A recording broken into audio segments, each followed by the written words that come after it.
November 20th, 2012. Bentonville, Arkansas. A mother wakes to every parent's nightmare. Her 6-year-old daughter is gone. The bed is empty. The house is silent. Within 10 minutes, police will find the child's body in a vacant house 2 doors down. Within 6 days, they'll arrest the man the family trusted most, the neighbor who babysat her, the man she called Uncle Zach, the husband of her mother's best friend. This is the story of Jersey Bridgeman, a little girl who survived one nightmare only to die in another. This is Cold Case Desk.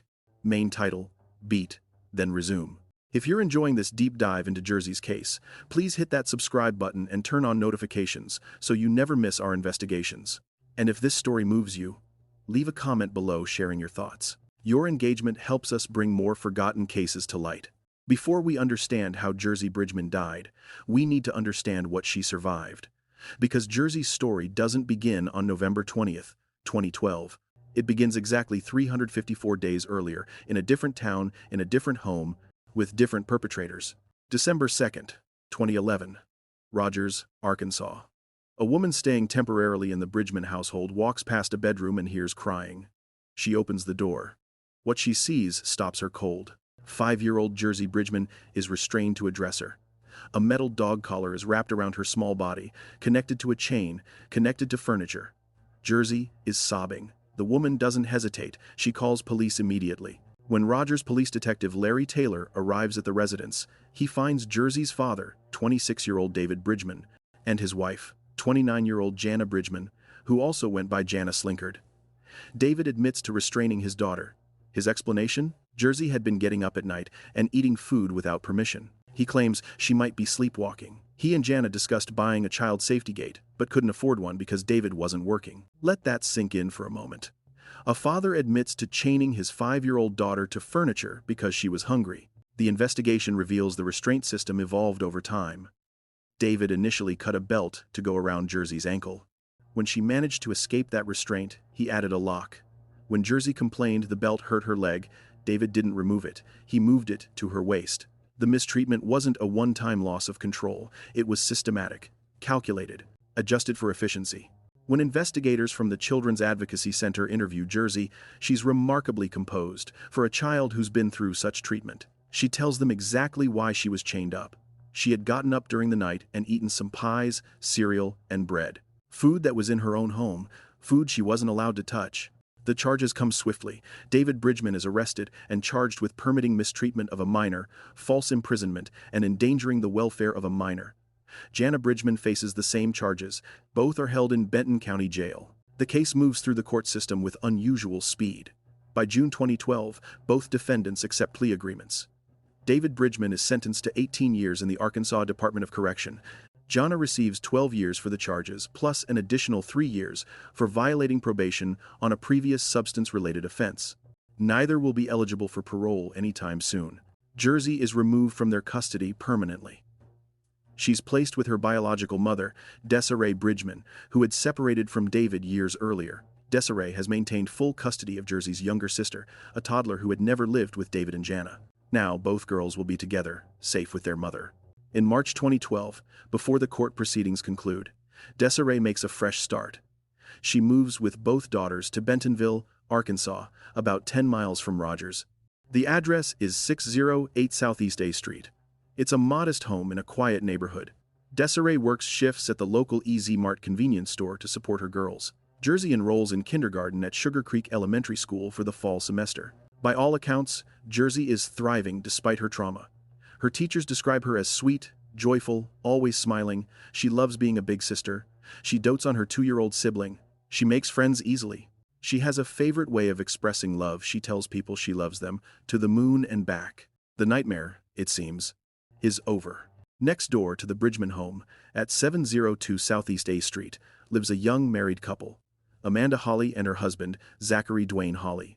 Amanda and Desiree become fast friends. Amanda has a 4-year-old son from a previous relationship. The two families are constantly in and out of each other's homes. The children play together, the adults share meals. It's the kind of neighborhood relationship that makes single motherhood manageable. Zachary Holly is 27 years old in 2012. He works at a local restaurant. He has a criminal record, but nothing serious. 3 previous arrests, 1 for public intoxication and 2 for contempt of court. No violence, No offenses against children. Nothing that would raise a red flag for a mother looking for trustworthy childcare. Desiree's work schedule is unpredictable. Evening shifts, late nights. She needs reliable babysitters. Amanda and Zachary volunteer. They live right next door. They have a key to the Bridgeman home for emergencies. Both of Jersey's daughters call Zachary Uncle Zach. They're comfortable with him. They trust him. Desiree trusts him. This trust will cost Jersey her life. By November 2012, the babysitting arrangement is routine. When Desiree works late, the girls go next door to the Holly's house. Amanda and Zachary feed them, play with them, put them in pajamas, let them watch TV. Sometimes the girls fall asleep there. When Desiree gets home, she simply walks next door and carries her daughters back home. November 19, 2012. It's a Monday evening. Desiree has a late shift at the Easy Mart. She drops Jersey and her younger daughter at the Holly's house before heading to work. It's a routine she's followed dozens of times. Nothing feels different about this night. Nothing feels wrong. Jersey is 6 years old. Her birthday was just 6 days earlier, November 14th. She's still in that magical space of early childhood where the world feels safe if the right adults are nearby. She trusts Uncle Zach. She has no reason not to. The evening passes normally. Amanda and Zachary feed the girls. Jersey plays with Amanda's son. The younger sister toddles around, supervised. As the hours pass, both girls grow tired. They're changed into pajamas. They settle down to sleep. Desiree finishes her shift around 11 p.m. She's tired but relieved the evening went smoothly. She walks next door to collect her daughters. Amanda greets her at the door. Zachary is there too. Both girls are sound asleep. Desiree thanks the Hollys, grateful as always for neighbors who make her work schedule possible. Here's where the night takes on a haunting quality that will torment Desiree for the rest of her life. Her younger daughter is small enough that Desiree can carry her easily, but 6-year-old Jersey is heavier, especially when she's sound asleep. Zachary offers to help. He picks up Jersey gently, carries her out of his house, walks her next door, and places her in her mother's home. He lays her in the bed she shares with her little sister. This image, Zachary Holly carrying Jersey safely to bed, will be shown on news broadcasts within days. Neighbors will describe it to reporters. Detectives will include it in court documents. Because this moment represents the ultimate betrayal, the man who carried Jersey protectively to bed that night would return hours later to harm her. Desiree puts both girls in bed together. Jersey stirs briefly as she's tucked in. She opens her eyes just enough to see her mother. She says something Desiree will repeat to investigators, to reporters, to anyone who asks about her daughter's last words. "I love you to the moon and back." Then Jersey closes her eyes and goes back to sleep. Desiree watches her daughters for a moment, both safe, both peaceful, then goes to her own room. She's exhausted. She falls asleep quickly. She has no idea her daughter has less than 7 hours to live. The timeline of what happens next comes from multiple sources.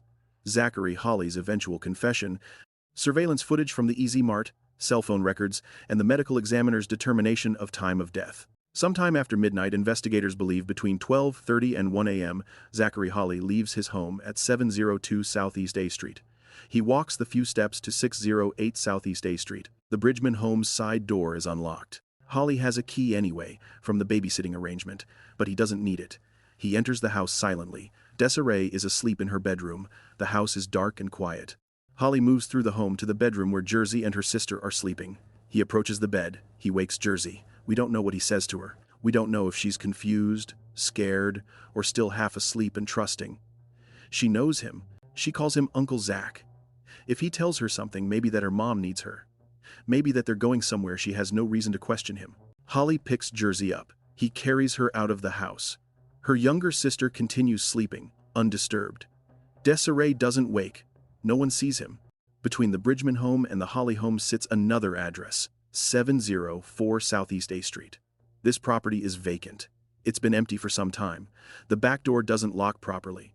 Neighborhood kids have been known to explore inside, though there's nothing there but debris and empty rooms. Zachary Holly carries 6-year-old Jersey Bridgeman into this vacant house. He takes her to a bedroom. What happens next will be confirmed through forensic evidence and Holly's own admission. Jersey is harmed in ways no child should ever experience. At some point, Jersey's life ends. The medical examiner will later determine she died from asphyxiation. The details of how this occurred are deeply disturbing and not necessary to share in detail. What matters is this: Jersey fought. Evidence showed she tried to save herself. She struggled. And then she was gone. Holly places Jersey's body in a closet. He leaves the vacant house through the back door. He walks back to his own home. He goes inside. His wife, Amanda, is asleep. She has no idea what her husband has just done. But Holly isn't finished creating his alibi. At approximately 3:35 a.m., surveillance cameras at the EZ Mart, the same convenience store where Desiree works, capture Zachary Holly entering the building. He purchases Pepto-Bismol. When later questioned by police, he'll say he had an upset stomach and needed medicine. The timestamp is important. It places him on camera, in public, hours after Jersey's passing. It's a calculated move. If anyone asks where he was that night, he can point to this footage. See, I was at the store. I was sick. I went home and went to bed. Holly returns to 702 Southeast A Street. He takes the Pepto-Bismol. He climbs into bed next to Amanda. He goes to sleep. 2 doors away, Jersey Bridgeman sleeps, unaware her daughter is already gone. At 6:30 a.m., Desiree wakes. It's time to get the girls up, get Jersey ready for school, start the morning routine. She goes to the bedroom where both girls should be sleeping. Her younger daughter is in bed, still asleep. Jersey is gone. Desiree calls for Jersey. No answer. She checks the bathroom. Empty. She checks the living room, the kitchen, every closet. She goes outside and looks around the property. Jersey is nowhere. Desiree's confusion turns to panic. She calls her mother. "I can't find Jersey," she says. Her mother suggests the usual hiding spots under beds, in closets, but Desiree has already checked. Jersey isn't in the house. Desiree sees Amanda Holly sitting on the front porch next door. She rushes over. "Have you seen Jersey?" Amanda hasn't. The 2 women search together. Still nothing. At 6:43 a.m., Desiree calls 911. "My daughter is missing," she tells the dispatcher. Her voice is shaking. She's 6 years old. She was in bed next to her sister. Now she's gone. The dispatcher keeps Desiree on the line while simultaneously alerting Bentonville Police Department. Officers are dispatched immediately. In cases of missing children, every second counts. The first few hours are critical. Within minutes, multiple patrol units arrive at 608 Southeast A Street. Officers begin a systematic search of the Bridgeman home. They check every room, every closet, every possible hiding spot. They search the yard, the surrounding area, the neighborhood. Desiree is crying, frantic. Amanda Holly stands nearby, visibly upset. Zachary emerges from his house to see what's happening. Officer Travis Nichols expands the search beyond the immediate properties. He walks through the neighborhood, checking yards, peering into windows of parked cars. Then he notices something. The back door of the vacant house at 704 Southeast A Street, between the Bridgeman and Holly homes, is standing open. Nichols alerts Officer Mike Henson. Together, they approach the property. The doorframe shows signs of damage, consistent with forced entry at some point in the past, though the door itself appears to have simply been left ajar. Nichols and Henson draw their weapons and enter the vacant house. The interior is bare, trash on the floors, empty rooms. They clear the front areas quickly, finding nothing. Then they move toward the bedrooms. The first bedroom is empty. They approach the second bedroom. There's a closet. The door is closed. Officer Henson opens the closet door. Jersey Bridgeman's small body lies on the floor. Evidence at the scene indicates she has passed away. Her clothing shows signs of what occurred. Henson and Nichols immediately exit the house. They seal the scene. This is now a homicide investigation.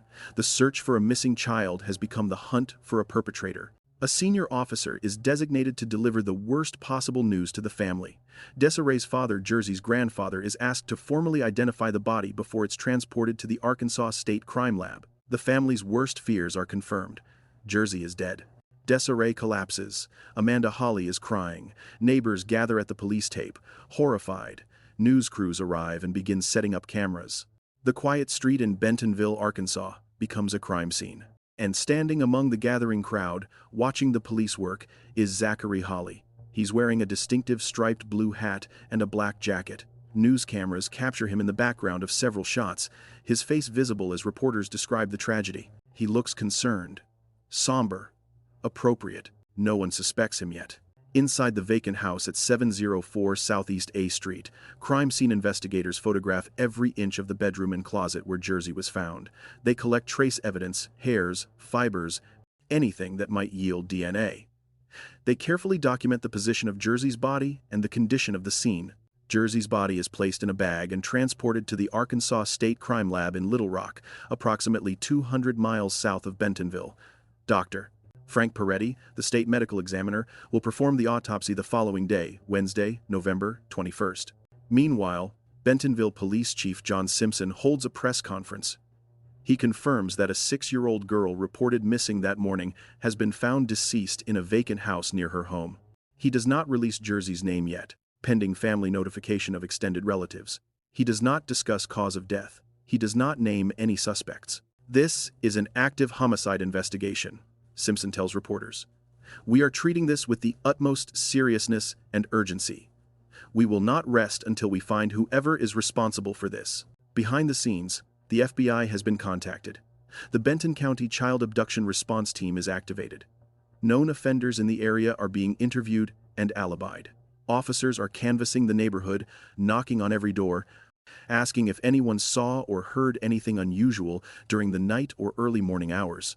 Several residents of Southeast A Street are asked to come to the police station for voluntary interviews. This includes Jersey Bridgeman, Amanda Holly, and Zachary Holly. All three agree to cooperate fully. None are under arrest. Police emphasize they're interviewing everyone who had recent contact with Jersey to establish a timeline and rule out innocent explanations. Zachary Holly's first interview with detectives occurs on November 20th, the day Jersey's body is discovered. Detective Corporal J.C. Wiseman conducts the interview. Holly appears calm, cooperative, helpful. He explains that he and his wife Amanda regularly babysat Jersey and her sister when Desiree worked late shifts. The previous night was no different. The girls came over around the time Desiree left for work. They had dinner, watched TV, and eventually fell asleep. Around 11 p.m., Desiree came to pick them up. Did you help carry the girls back to their house? Wiseman asks. Yeah, Holly confirms. Jersey was asleep. She's heavier than her little sister, so I carried her, while Desiree carried the baby. I took Jersey into their house and put her on the bed. Then I went home. And that was the last time you saw Jersey? Yes, sir. What did you do after that?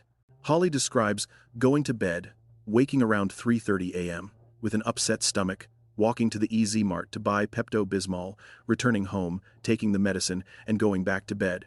He woke again around 6:30 a.m. to get Amanda's son ready for school. Shortly after, Desiree came over saying Jersey was missing.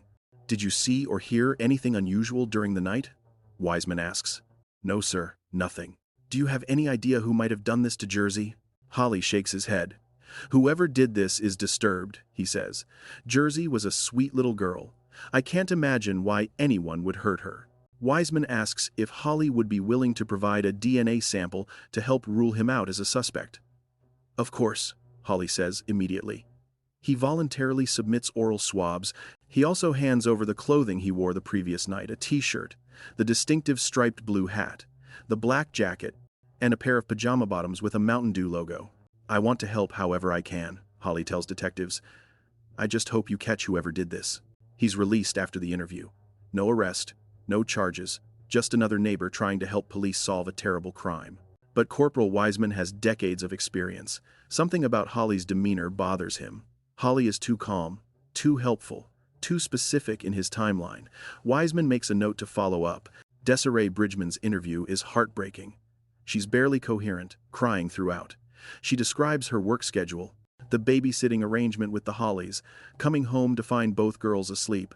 She mentions that Jersey briefly woke up and told her, "I love you to the moon and back," before going back to sleep. Desiree went to bed shortly after.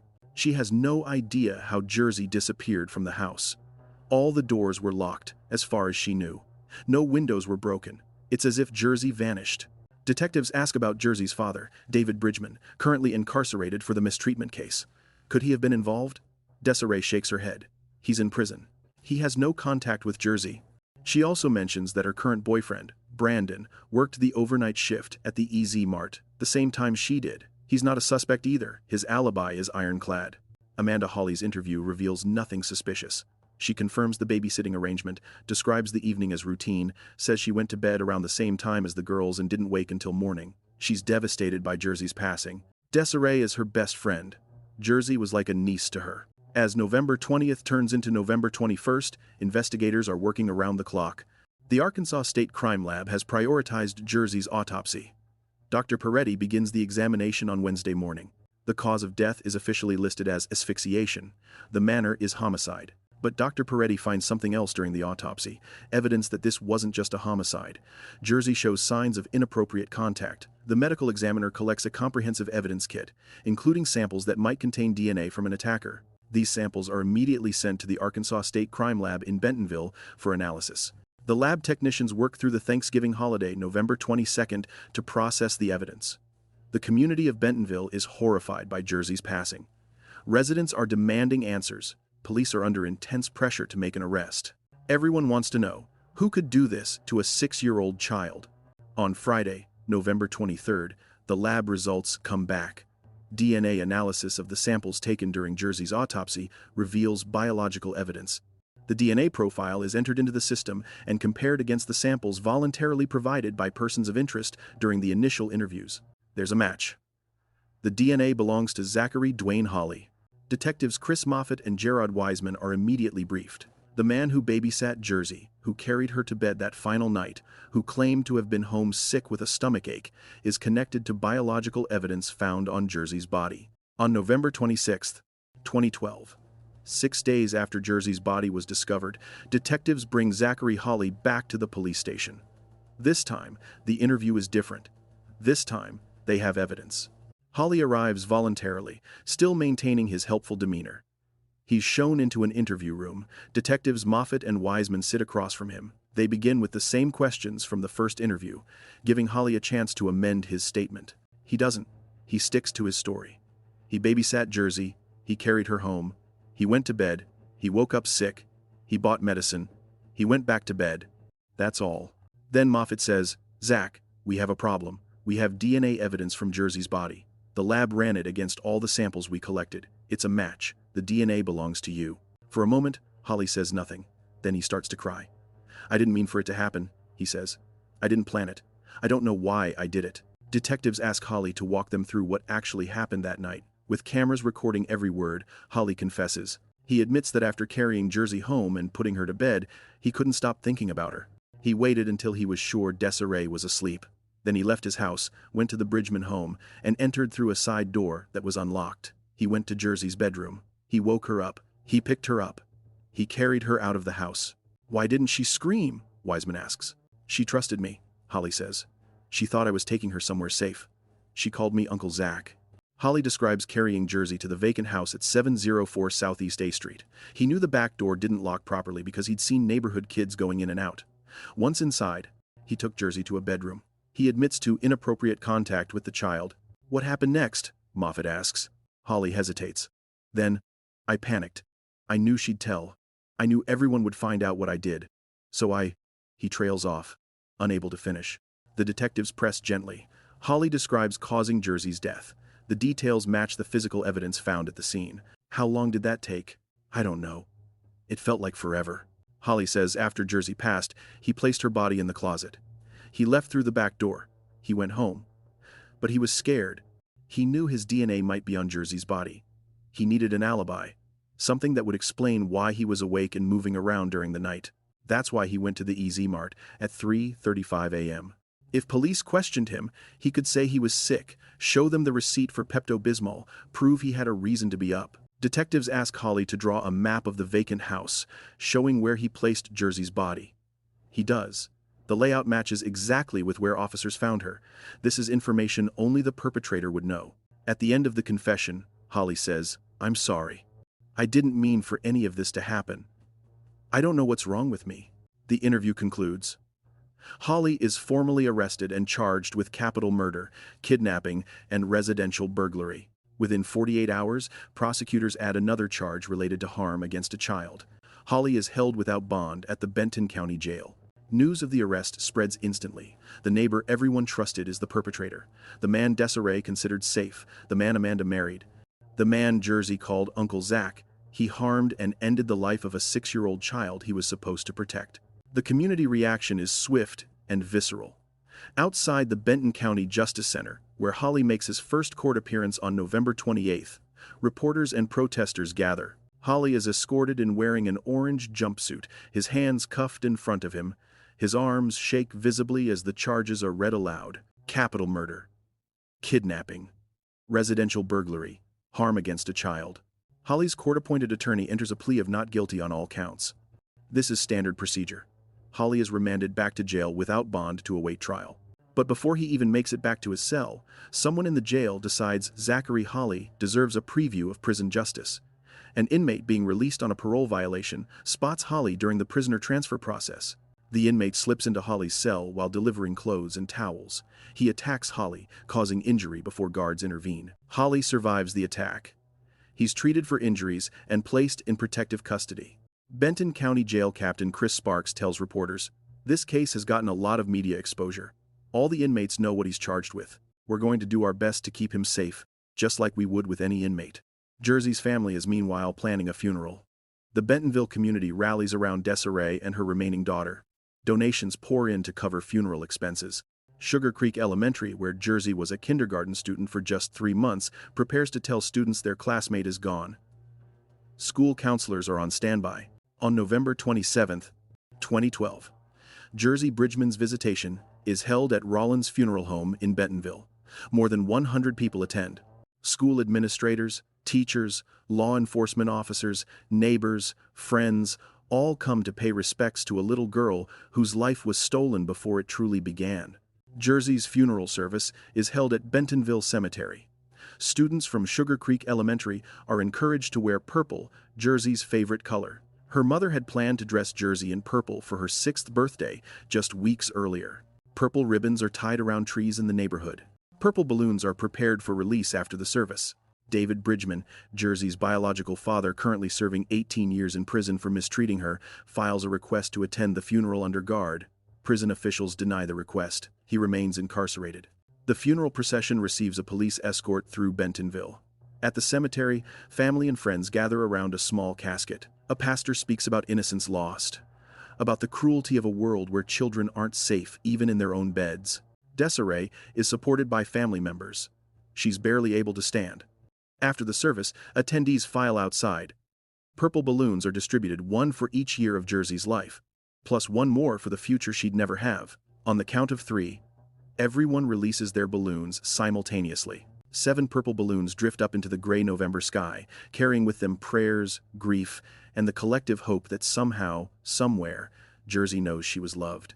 Jersey is buried at Bentonville Cemetery, in a plot paid for by community donations. Her headstone is simple: Jersey Deanne Bridgeman. November 14, 2006. November 20, 2012. Beloved daughter and sister. At the bottom an inscription, "Love to the moon and back." Desiree visits the grave regularly. She brings fresh flowers, usually purple ones. On Jersey's birthday, each November 14th, she brings balloons. On the anniversary of Jersey's passing, each November 20th, she sits at the grave for hours, talking to her daughter, crying, trying to make sense of senseless loss. But Jersey's story doesn't end with her burial. It's only beginning. Because now comes the question that will consume the next 2.5 years. Why? Why would Zachary Holly, a man with no history of violence, no prior offenses against children, no red flags harm, and end the life of a 6-year-old child he'd known for months, a child who trusted him completely? The answer lies in Zachary Holly's own childhood, a nightmare of mistreatment and neglect that set the stage for him to become what he became. Zachary Dwayne Holly is in jail, charged with capital murder. 6-year-old Jersey Bridgeman is buried. Her mother is shattered. But before the trial begins, before a jury decides Holly's fate, prosecutors and defense attorneys must answer a question that will determine whether Holly lives or dies. Is he a calculated predator who deserves execution, or is he a damaged man whose own childhood trauma led him down a path he couldn't control? To understand Zachary Holly, we need to go back to October 8, 1984. That's when he was born in California to a mother named Ginger Simmons. Ginger was a methamphetamine user. The father's identity is unclear. Ginger had multiple partners during the period when Zachary was conceived, and paternity was never legally established. From the moment Zachary entered the world, his life was chaos. The first Department of Human Services report about Zachary was filed when he was 2 years old. 2. The report documents that the toddler was found in conditions of severe neglect. That's the earliest documented evidence of neglect. But child welfare workers will later testify they believe the neglect started even earlier, possibly from birth. Ginger Simmons was in and out of relationships with violent men. She used methamphetamine daily. She engaged in what she later described at trial as activities to survive financially, often with young Zachary present in the home. The parade of men through the house exposed Zachary to violence, substance use, and inappropriate conduct from his earliest memories. When Zachary was 8 years old, he was attacked by a group of peers. The assault was so severe that he required emergency surgery. The psychological impact of this trauma, on top of everything else happening in his home, was immense. Ginger's boyfriend during this period was physically violent to the entire family. He harmed Ginger. He harmed Zachary. The mistreatment was systematic and brutal. No one intervened effectively. By the time Zachary was 10 years old, his mother introduced him to marijuana. Within a year, Zachary was using methamphetamine with his mother. Think about that. An 11-year-old child using substances with his own parent. California's Department of Human Services investigated the Simmons household at least 15 times before Zachary turned 18. 15. Reports documented inappropriate contact, physical harm, and severe neglect. Caseworkers filed their reports, made their recommendations, held their meetings. Zachary was removed from the home exactly once. He was returned within months. The system failed him over and over. One caseworker, testifying at Holly's sentencing hearing years later, would break down on the stand. "We failed him," she said. "The system was broken. We knew what was happening, and we didn't stop it. I will carry that guilt for the rest of my life." Zachary's education was as unstable as his home life. Between kindergarten and high school graduation, he attended 23 different schools. 23. He never stayed in one place long enough to form lasting friendships, to bond with teachers, to feel stable. Every few months, Ginger would move evicted for non-payment of rent, fleeing from a violent boyfriend, chasing a new relationship. Zachary would pack up his few belongings and start over at a new school where no one knew him and no one cared. By his teenage years, Zachary lived in 39 different residences, 39 homes before he turned 18. Apartments, motels, friends' couches, shelters, sometimes cars. Stability was a foreign concept. He dropped out of high school. He never developed strong reading skills he would later test at a third-grade reading level as an adult. He couldn't spell his own middle name. Basic math was beyond him. He had no marketable skills, no support system, no path forward. In 2003, at age 19, Zachary moved to Arkansas. He was trying to escape California, to leave behind the chaos of his childhood. He found work at restaurants, low-wage jobs that required no education. He stayed out of serious trouble. Between 2003 and 2012, he had only 4 bookings in Arkansas jails, 1 for public intoxication, 2 for contempt of court related to missed court appearances on traffic violations, and 1 for a minor disturbance. No felonies, no violence, nothing that would suggest he was dangerous. In 2010, Zachary met Amanda. She had a young son from a previous relationship. Zachary and Amanda began dating, and by most accounts, he was good with her son. Neighbors described him as quiet, polite, unremarkable. He worked steady hours at a local restaurant. He paid his bills. He seemed to be building a normal life. Zachary and Amanda married in early 2012. They moved into a mobile home at 702 Southeast A Street in Bentonville. Amanda's son was 4 years old by then. They were a blended family, working class, getting by. When the Bridgeman family moved in next door in March 2012, Amanda and Desiree hit it off immediately. Both were young mothers, both working, both navigating the challenges of raising kids on limited income. Their kids played together. The families helped each other out. It was exactly the kind of neighborly relationship that makes life manageable. Zachary was part of this dynamic. He babysat Jersey and her sister alongside Amanda. He played with the kids. He seemed harmless. There were no warning signs, no red flags, no moments where Desiree thought, something's not right about this guy. This is important to understand. Zachary Holly did not present as a predator. He wasn't the concerning neighbor. He wasn't the guy parents instinctively kept their kids away from. He was Uncle Zach, the friendly guy next door who helped out when needed. So what happened? How does someone with no history of offenses against children, no documented concerning behavior, suddenly harm and end the life of a 6-year-old girl? Psychologists and forensic psychiatrists would spend years trying to answer that question.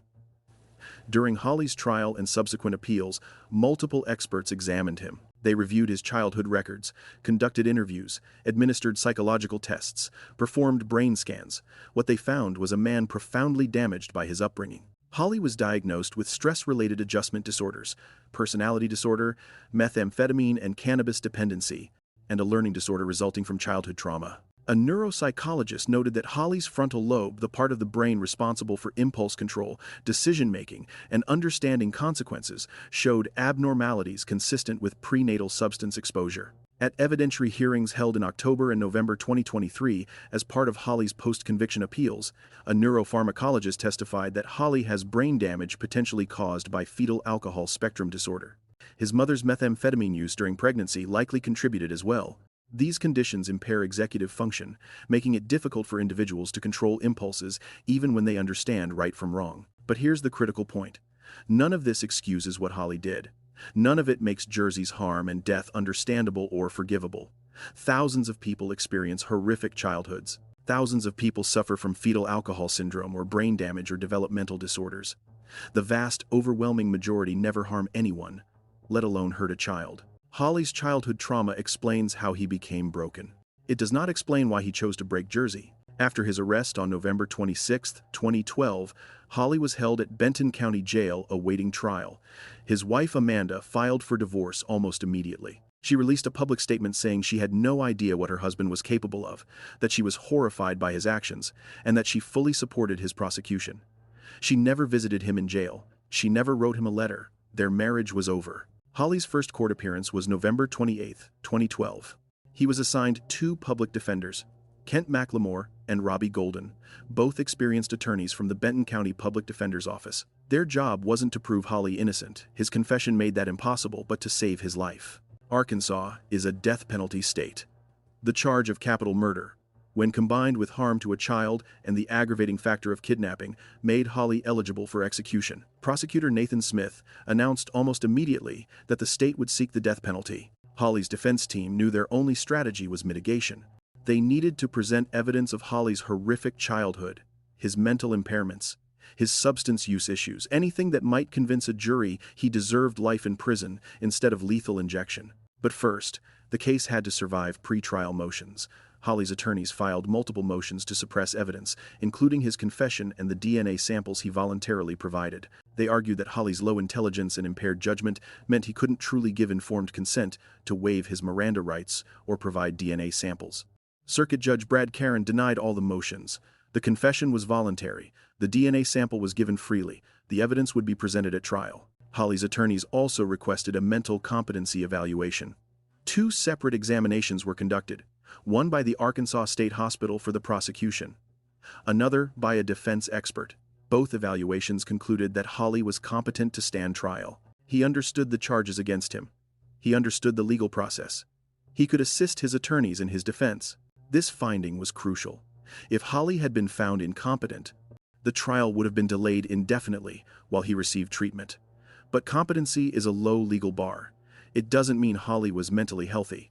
It just means he understood what was happening to him. As 2013 turned into 2014, Holly's case inched forward. Pre-trial hearings addressed evidentiary issues, jury selection procedures, and the scope of testimony that would be allowed.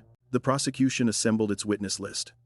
Jersey Bridgeman, law enforcement officers who responded to the scene, forensic experts who processed evidence, the medical examiner who performed Jersey's autopsy, and the DNA analyst whose testimony would link Holly definitively to the crime. The defense assembled its own witness list. Holly's mother, Ginger Simmons, California DHS caseworkers who investigated his childhood, psychologists who examined him, substance use counselors, and character witnesses who would testify that Holly wasn't a monster, just a damaged man who made an unforgivable choice. But then, in early 2015, one of Holly's attorneys, Kent McLemore, filed a motion to withdraw from the case. In a sealed hearing before Judge Caron, McLemore explained that he was battling depression and alcohol issues. His mental health had deteriorated to the point where he couldn't provide effective representation. He told the judge he wasn't prepared for trial, couldn't adequately research the complex mental health issues involved, and feared his impairment would result in a death sentence for his client. Judge Caron granted McLemore's motion. A new public defender, Todd G., was appointed to replace him. The trial was postponed to give G time to get up to speed. Jersey's family was frustrated. Desiree released a statement saying, "My daughter has been gone for over 2 years. Every delay is another day. We can't have closure." Every postponement is another day that person gets to breathe while my baby is in the ground. She wasn't wrong. The wheels of justice turn slowly, especially in death penalty cases. But eventually, a trial date was set.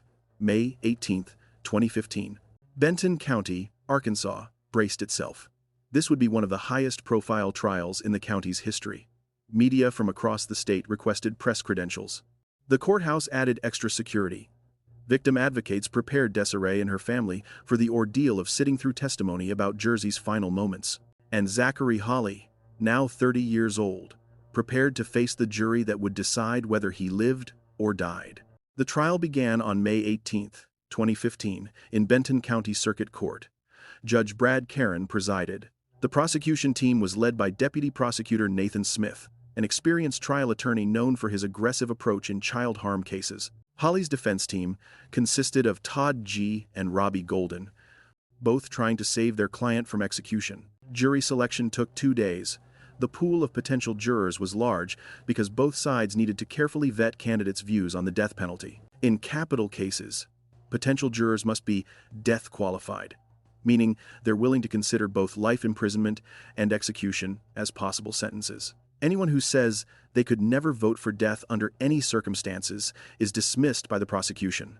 Anyone who says they would automatically vote for death in a case involving a child victim is dismissed by the defense. By May 20th, a jury of 12 was seated, along with 2 alternates. The panel included men and women, a mix of ages and backgrounds, all residents of Benton County. They were instructed to decide the case based solely on evidence presented in court, to ignore media coverage, and to set aside any preconceptions about the defendant or the crime. Opening statements began immediately after the jury was sworn in. Prosecutor Nathan Smith spoke first. His opening was powerful, designed to make the jury understand the horror of what happened to Jersey. He described a 6-year-old girl who survived mistreatment at the hands of her father, who finally found safety with her mother, who trusted a neighbor she called Uncle Zach. He described how that trust was weaponized against her. The defendant didn't just end Jersey Bridgeman's life, Smith told the jury. He violated her trust. He took a child who called him uncle, who thought he was taking her somewhere safe, and he harmed her in ways no child should ever experience. Then he caused her death. He left her body in a closet. And then he went home, climbed into bed with his wife, and went to sleep. Smith told the jury they would hear Holly's confession. They would see evidence that proved his guilt beyond any doubt, and he asked them to hold Holly accountable for what he did. Jersey Bridgeman deserved to grow up, Smith said. She deserved to go to first grade, to make friends, to learn to ride a bike, to someday get married and have children of her own.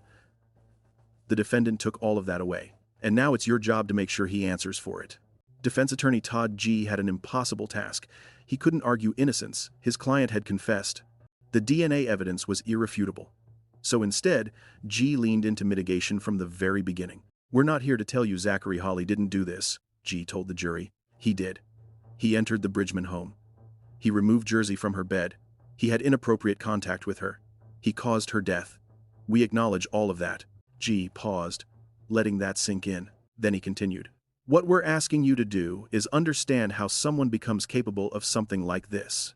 Zachary Holly was born to a methamphetamine-using mother. He was beaten. He was starved. He was exposed to things no child should ever see. He was failed by every adult who should have protected him. By the time he was 11, he was using substances with his own mother. His brain never developed properly. He has the impulse control of a child. G acknowledged that none of this excused Holly's actions.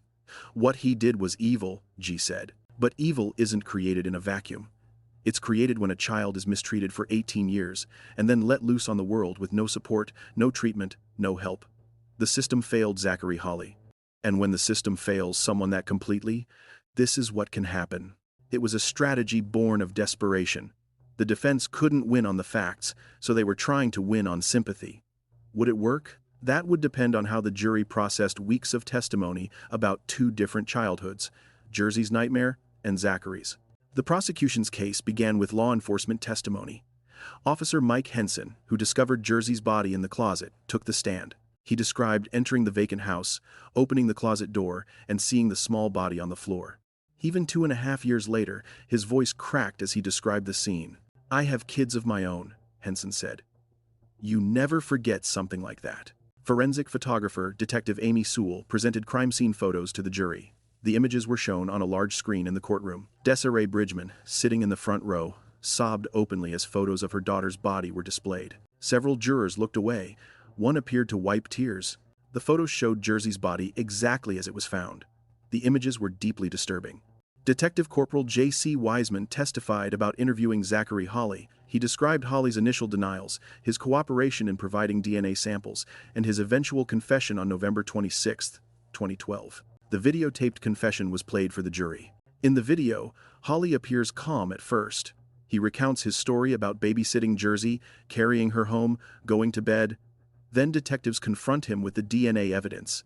Holly's demeanor changes. He starts crying. And then he confesses. The jury watched in silence as Holly described waking Jersey, carrying her to the vacant house, harming her, and causing her death. "I didn't mean for it to happen," Holly says on the tape. "I don't know what's wrong with me." The most difficult testimony came from Dr. Frank Peretti, the state medical examiner. Dr. Peretti had performed Jersey's autopsy. Now, standing before the jury, he described his findings in clinical detail. The cause of death was asphyxiation. Jersey had been harmed in multiple ways before her death. Dr. Peretti noted evidence that indicated Jersey was conscious during what happened to her. This meant Jersey experienced fear and pain before she passed. To demonstrate what happened, Dr. Peretti used clinical diagrams rather than graphic descriptions. He explained that causing death in this manner requires sustained effort. "Could this have been accidental?" Smith asked. "No. This type of harm requires intentional, sustained action." Jersey Bridgeman left the courtroom during this testimony. She couldn't watch a demonstration of how her daughter died. The forensic DNA evidence came next. Melissa Morand, the chief forensic DNA examiner at the Arkansas State Crime Lab, testified about analyzing the samples collected during Jersey's autopsy. She explained the process of extracting DNA, creating genetic profiles, and comparing those profiles to known samples. "Were you able to develop a DNA profile from the evidence collected from the victim?" Smith asked. "Yes. We obtained a complete male DNA profile." "And did you compare that profile to the sample provided by the defendant?" "Yes." "What were your findings?" "The DNA profile from the victim's body matched the defendant's DNA profile to a scientific certainty." "What is the statistical probability of this DNA belonging to someone other than the defendant?" "The probability is less than 1 in several billion. For practical purposes, this DNA belongs to Zachary Holly." Cross-examination by the defense didn't challenge the DNA findings. They couldn't.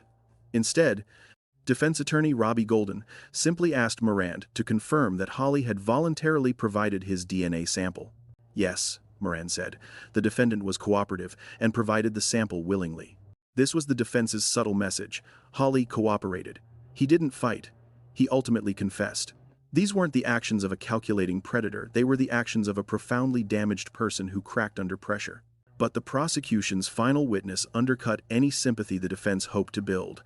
Jersey Bridgeman took the stand. She was barely holding herself together. Her voice shook as she described Jersey's personality: sweet, loving, always smiling despite everything she'd been through with her father.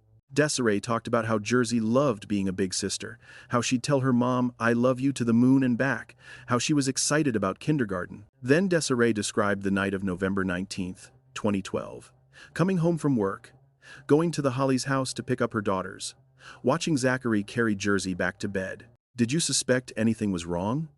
Smith asked. "No. I trusted him completely. He was my neighbor, my friend's husband. I thought Jersey was safe with him." "And when you woke up the next morning?" Jersey broke down. "She was gone. My baby was gone. And I didn't know, I didn't understand how." She couldn't finish. She sobbed into her hands while the courtroom sat in silence. After a moment, she composed herself enough to continue. "I thought maybe she was hiding. I thought maybe she sleepwalked outside. I never imagined someone took her. I never imagined he..." She stopped, unable to say it. Smith let the silence hang. Then, gently, "No further questions." The defense declined to cross-examine. There was nothing they could ask that wouldn't make things worse for their client. After Jersey's testimony, the prosecution rested. The case against Zachary Holly was overwhelming. The confession, the DNA, the timeline, everything pointed to Holly's guilt. The defense wasn't even trying to create reasonable doubt, because now came the defense's real strategy: convince the jury that Holly, despite his guilt, didn't deserve to die. The defense rested without calling any witnesses during the guilt phase. This was deliberate. They were conceding guilt on all charges to preserve their mitigation evidence for the penalty phase. If they tried to argue innocence now and lost, the jury might be less sympathetic during sentencing. On May 20th, 2015, after less than 2 hours of deliberation, the jury returned with verdicts. Guilty of capital murder. Guilty of harm against a child. Guilty of kidnapping. Guilty of residential burglary. Holly showed no reaction as the verdicts were read. He stared straight ahead, emotionless. Jersey Bridgeman wept. Family members hugged each other. The courtroom buzzed with whispered conversations until Judge Karen gavelled for order. Now came the penalty phase. This would determine whether Zachary Holly would spend the rest of his life in prison or be sentenced to death. The penalty phase of Zachary Holly's trial began immediately after the guilty verdicts were announced. In Arkansas death penalty cases, the same jury that determines guilt also decides punishment. They had two choices: life in prison without possibility of parole or death by lethal injection. Prosecutor Nathan Smith would present aggravating factors, reasons Holly deserved death. The defense would present mitigating factors, reasons his life should be spared. Then the jury would deliberate. The decision had to be unanimous. If even one juror voted for life, Holly would be sentenced to life imprisonment.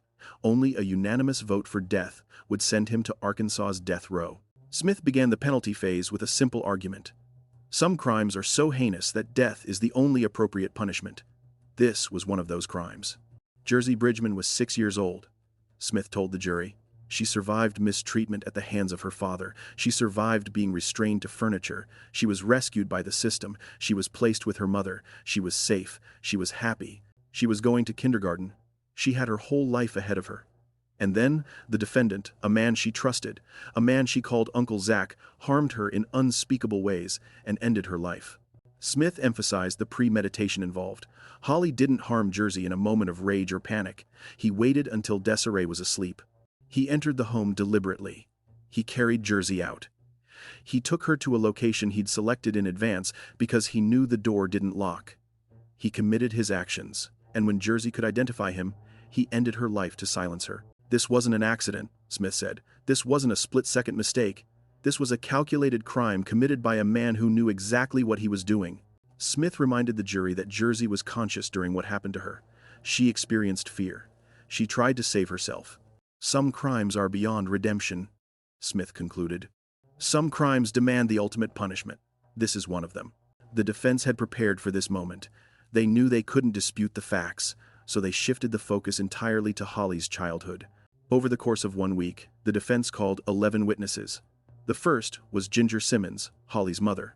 Her testimony was devastating, not for the jury, but for her son. Ginger took the stand wearing street clothes, her hair pulled back, looking older than her years. She was serving time on substance-related charges at the Arkansas Department of Correction Women's Unit, but had been transported to court to testify. She'd been promised no special treatment in exchange for her testimony. She was there solely because the defense subpoenaed her. Defense attorney Todd G. began with basic questions. When was Zachary born? Where? Who was the father? Ginger answered in a flat, emotionless voice. October 8, 1984, California. She didn't know who the father was. She'd been with multiple men around the time of conception. Were you using substances when Zachary was born? G asked. Yes, methamphetamine mostly. Some marijuana. Did you use substances during your pregnancy? Yes. Did you use substances while raising Zachary? Yes. Every day. G asked Ginger to describe Zachary's childhood. She recounted moving constantly, living in motels and apartments, struggling to pay rent. She admitted to bringing men home, some of whom were violent. She acknowledged that Zachary was often left alone or in the care of strangers. Did you ever use substances with Zachary? G asked. Ginger hesitated. Then, yes. When he was 10, I gave him marijuana. I thought it would help calm him down. He was always anxious, always scared. When he got a little older, we used methamphetamine together. The courtroom fell silent. Several jurors looked shocked. How old was Zachary when you first used methamphetamine with him? G asked. 11, maybe 12. G asked about the boyfriends. Were any of them harmful to Zachary? Ginger confirmed that one boyfriend in particular was physically violent toward Zachary regularly. She admitted she didn't stop it. She said she was afraid the boyfriend would harm her too if she intervened. Did Zachary witness inappropriate behavior? G asked delicately. Yes, I did what I had to do to keep a roof over our heads. G asked about the Department of Human Services investigations. Were there many? Ginger said there were multiple investigations over the years. Zachary was removed from her care once, but returned after she completed a short-term program. She admitted the situation didn't really improve. On cross-examination, Prosecutor Smith was harsh. He asked Ginger if she took responsibility for what Zachary became. She said she did. He asked if she understood that her failure to protect her son contributed to him becoming someone who harmed a child. She said she understood. Then Smith asked, "Do you think your son deserves the death penalty for what he did to Jersey Bridgeman?" Ginger looked at Zachary. He was staring at the table, not meeting her eyes. She turned back to Smith.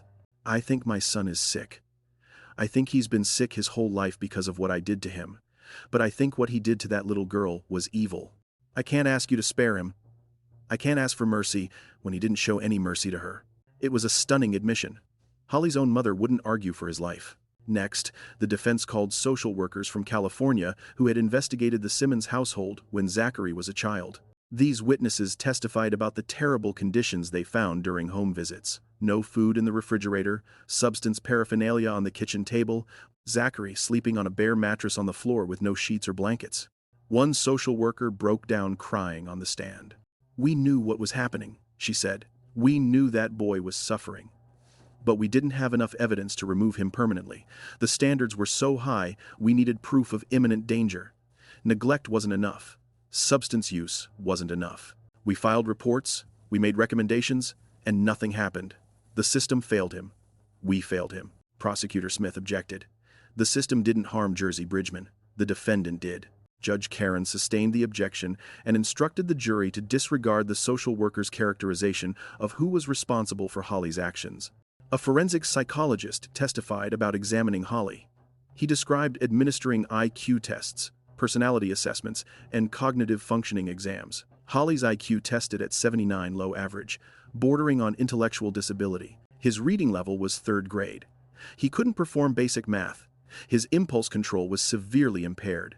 In your professional opinion, does Mr. Holly understand the concept of long-term consequences? G asked. No. His cognitive functioning is consistent with someone much younger. He understands that actions can have immediate consequences. If you touch a hot stove, you get burned. But abstract concepts like, if I commit this crime, I will spend the rest of my life in prison, those are beyond his capacity to fully process. On cross-examination, Smith asked, "Does Mr. Holly know the difference between right and wrong?" "Yes, in a basic sense." "Does he know that harming a child is wrong?" "Yes." "So he's not legally insane?" "No. He's not insane. He's impaired." "But he knew what he was doing was wrong when he harmed Jersey Bridgeman?" The psychologist paused. "Yes. He knew it was wrong." A substance counselor testified about methamphetamine's effects on developing brains. Children exposed to meth, either before birth or through personal use during adolescence, often suffer permanent damage to the frontal lobe. This damage affects decision-making, impulse control, and emotional regulation. The counselor testified that Holly's substance use, beginning at age 10 or 11, almost certainly caused lasting neurological harm. A neurologist testified about brain scans conducted on Holly during the penalty phase preparation. The scans showed abnormalities consistent with fetal alcohol syndrome and substance exposure. The neurologist explained that Holly's brain didn't develop normally, particularly in regions responsible for executive function. "Can these abnormalities be treated?" G asked. "No, the damage is permanent." The defense also called character witnesses, a former employer who said Holly was a reliable worker, neighbors from previous addresses who described him as quiet and polite, a friend who said Holly never displayed violence or aggression before Jersey's death. These witnesses painted a picture of someone who seemed normal on the surface but was profoundly broken underneath. Finally, the defense called Dr. Lisa Holden, a neuropharmacologist specializing in prenatal substance exposure. Dr. Holden had reviewed all of Holly's medical records, interviewed Ginger Simmons, and examined Holly personally. She testified that Holly likely suffered from fetal alcohol spectrum disorder, a condition caused when pregnant mothers consume alcohol, leading to permanent brain damage in the child. "Can you say with certainty that Zachary Holly has fetal alcohol spectrum disorder?" G asked. "No, we can't diagnose it with certainty without knowing the exact amount and timing of alcohol exposure during pregnancy." But the constellation of symptoms, low IQ, impaired impulse control, difficulty understanding abstract concepts, poor judgment, are all consistent with FASD. Dr. Holden explained that individuals with FASD often struggle to understand cause and effect. They act on impulse without considering consequences. They're highly susceptible to peer pressure and external influences. They're vulnerable to addiction. Does fetal alcohol spectrum disorder excuse criminal behavior? Smith asked on cross-examination. No. It explains it, but it doesn't excuse it. Are there millions of people with fetal alcohol spectrum disorder who never harm anyone? Yes. So Mr. Holly's brain damage didn't make him commit this crime? No. It made him more vulnerable to acting on impulses without fully considering consequences.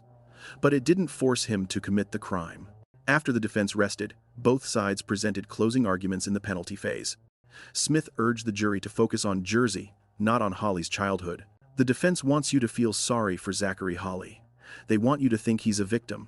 But the only victim here is Jersey Bridgeman. She was 6 years old. She trusted him, and he destroyed her. Smith reminded the jury that Holly didn't end Jersey's life quickly or mercifully. The medical examiner testified that Jersey was conscious and struggling. Holly ignored her fight to survive.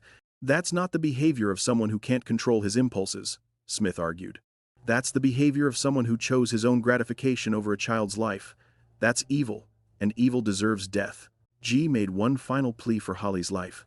He acknowledged that nothing could justify what Holly did, but he argued that executing someone with brain damage, someone who'd been mistreated throughout childhood, someone who never received treatment or intervention, that wasn't justice, that was vengeance. Zachary Holly will never leave prison, G told the jury. If you sentence him to life without parole, he will die in a cell. He will never experience freedom. He will never hurt another child. But you won't have blood on your hands. You won't be participating in a cycle of violence. You'll be saying that even the worst among us deserves the possibility of redemption. The jury received instructions from Judge Karen. In Arkansas, the jury considers aggravating factors versus mitigating factors. Aggravating factors include: the harm was especially cruel or depraved, the defendant has a history of violence, the crime was committed during another felony, the victim was particularly vulnerable. Mitigating factors include the defendant's mental state, childhood trauma, lack of prior serious criminal history, age, capacity for rehabilitation. If the aggravating factors outweigh the mitigating factors, the jury can vote for death. But it must be unanimous. The jury deliberated for 2 days. They sent several notes to Judge Karen, asking for clarification on legal standards. They requested to review Holly's confession video again. They asked to see crime scene photos a second time. On May 27, 2015, the jury announced they'd reached a verdict. The courtroom filled quickly. Zachary Bridgeman sat in the front row, flanked by family members. Holly was brought in wearing his orange jumpsuit. He looked thinner than he had at the start of the trial. His hands were shaking. Judge Karen asked the jury foreman if they'd reached a unanimous verdict. The foreman stood. "We have, Your Honor." Karen asked each juror individually to confirm their vote. One by one, 12 jurors said the same thing: death. Zachary Holly was sentenced to death for capital murder. He also received 2 life sentences without parole for harm to a child and kidnapping, and 20 years for residential burglary. The sentences would run concurrently, but the death sentence superseded everything else. Judge Karen set a formal sentencing hearing for later that month. At that hearing, Holly would have the opportunity to make a statement if he chose. Zachary Bridgeman released a statement immediately after the verdict. "Today, justice was served for my daughter Jersey. Nothing will bring her back. But knowing that the man who took her from me will pay the ultimate price gives me some measure of peace. Jersey can rest now." But the case wasn't over. Not by a long shot. On May 29, 2015, Holly appeared before Judge Karen for formal sentencing. This was his opportunity to address the court.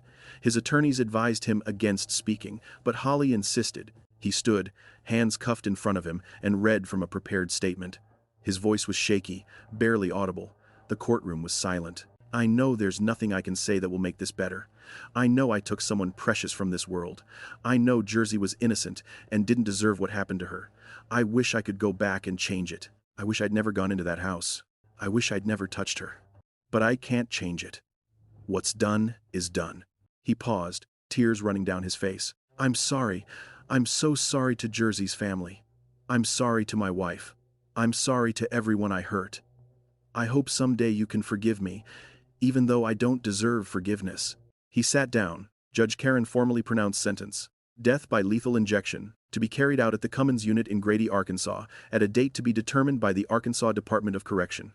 Holly was immediately transported to the Varner Unit Supermax in Gould, Arkansas, the state's death row facility. He was processed, photographed, and assigned inmate number SK981. He was placed in a single cell, 23 hours a day in isolation, with 1 hour of recreation in a small outdoor cage. Arkansas death row houses approximately 30 inmates at any given time. Holly was one of the youngest. His arrival was noted by other inmates, who'd followed the case in the news. Those who harm children are not popular, even among those convicted of serious crimes. Holly would need to be careful. But before any execution could take place, the appeals process would begin. And it would take years. Death penalty cases in the United States come with automatic appeals. This isn't optional. Whether the defendant wants it or not, the case goes to the state Supreme Court for review. The theory is that death is irreversible, so every legal safeguard must be exhausted before an execution proceeds. For Zachary Holly, sentenced to death on May 27, 2015, this meant his case would now enter a lengthy appellate process that continues to this day, nearly 10 years later. Before we dive into the appeals, let's talk about what life is actually like for Holly on Arkansas death row. Because while lawyers argue over legal technicalities, Holly sits in a cell at the Varner Unit Supermax, waiting. The Varner Unit is located in Gould, Arkansas, a small town in Lincoln County, about 40 miles southeast of Pine Bluff. The facility houses the state's death row inmates in a dedicated maximum security wing. Conditions are harsh, designed for security rather than comfort. Holly lives in a cell approximately 6 feet by 9 feet. It contains a metal bunk bed, a toilet, a sink, and nothing else. No television, no radio, no decorations. He's allowed to have books from the prison library, writing materials, and a limited number of personal photographs. He can't have any item that could be fashioned into a weapon. He's locked in his cell 23 hours per day. For 1 hour, he's allowed recreation, which consists of being moved to a slightly larger outdoor cage where he can walk in circles. He's alone during this hour. Death row inmates don't interact with the general prison population and have minimal contact with each other. Meals are delivered to his cell 3 times a day through a slot in the door. Breakfast is usually cold cereal or oatmeal. Lunch and dinner are standard prison fare: meat, vegetables, bread. The food is nutritionally adequate but not appetizing. Holly has gained weight on death row, a common occurrence when inmates have no physical activity. He's allowed visitors, but they're rare. His wife Amanda divorced him immediately after his arrest and has never visited. His mother Ginger is incarcerated in the women's unit and can't visit. He has no other family members in Arkansas. His attorneys visit occasionally to discuss his case, but those meetings are professional, not personal. Holly spends most of his time reading. He's slowly improving his literacy, working through books designed for elementary school students. Guards report he's a model inmate, quiet, compliant, no disciplinary incidents. He doesn't cause problems. He follows rules. He waits. What's he waiting for? The outcome of his appeals. And those appeals began almost immediately after his sentencing. In June 2015, the Arkansas Public Defender Commission appointed new attorneys to handle Holly's direct appeal to the Arkansas Supreme Court. These attorneys, different from the trial team, would focus solely on identifying legal errors that occurred during the trial. The direct appeal process began with assembling the trial record. Thousands of pages of transcripts, every exhibit entered into evidence, every motion filed, every ruling made by Judge Karen. The appellate team reviewed everything, looking for mistakes. In September 2015, Holly's attorneys filed their opening brief with the Arkansas Supreme Court. The brief raised 3 main arguments. First, insufficient evidence for burglary. The defense argued that Holly shouldn't have been convicted of residential burglary because he had permission to be in the Bridgeman home. He'd been given a key for babysitting purposes. He'd entered the home dozens of times with Desiree's knowledge and consent. The fact that he entered with criminal intent on the night of November 20, 2012, didn't transform his lawful access into burglary. The prosecution countered that Holly's permission to enter was limited to babysitting purposes. When he entered at 1 a.m., intending to harm a child, he exceeded the scope of his permission. That made it an unlawful entry burglary. Second, the guilty plea offer. The defense argued that Judge Karen should have allowed the jury to hear that Holly offered to plead guilty in exchange for a life sentence. This offer proved Holly accepted responsibility and wasn't trying to avoid punishment. The jury should have been able to consider this during the penalty phase as a mitigating factor. The prosecution argued that plea negotiations are confidential and not admissible at trial. Allowing defendants to present rejected plea offers would undermine the entire plea bargaining system. Defense attorneys could make offers they knew would be rejected, then present them to juries as evidence of remorse. Third, the confession should have been suppressed.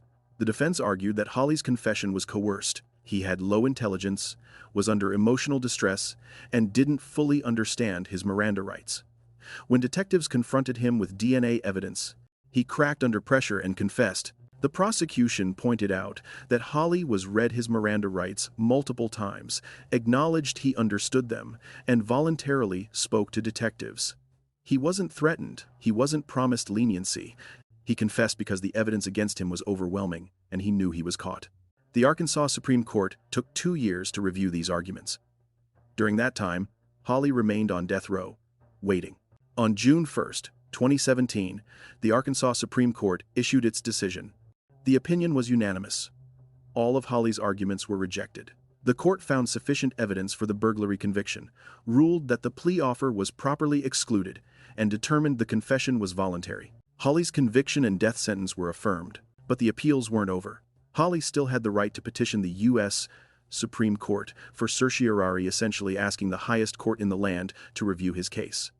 This is a long shot. The Supreme Court accepts fewer than 1% of petitions, and they rarely take state criminal cases unless there's a significant constitutional issue. Holly's attorneys filed the petition anyway. On March 5, 2018, the U.S. Supreme Court denied certiorari without comment. The direct appeal was over. Holly's conviction and death sentence stood. But now came the second phase of appeals, post-conviction relief.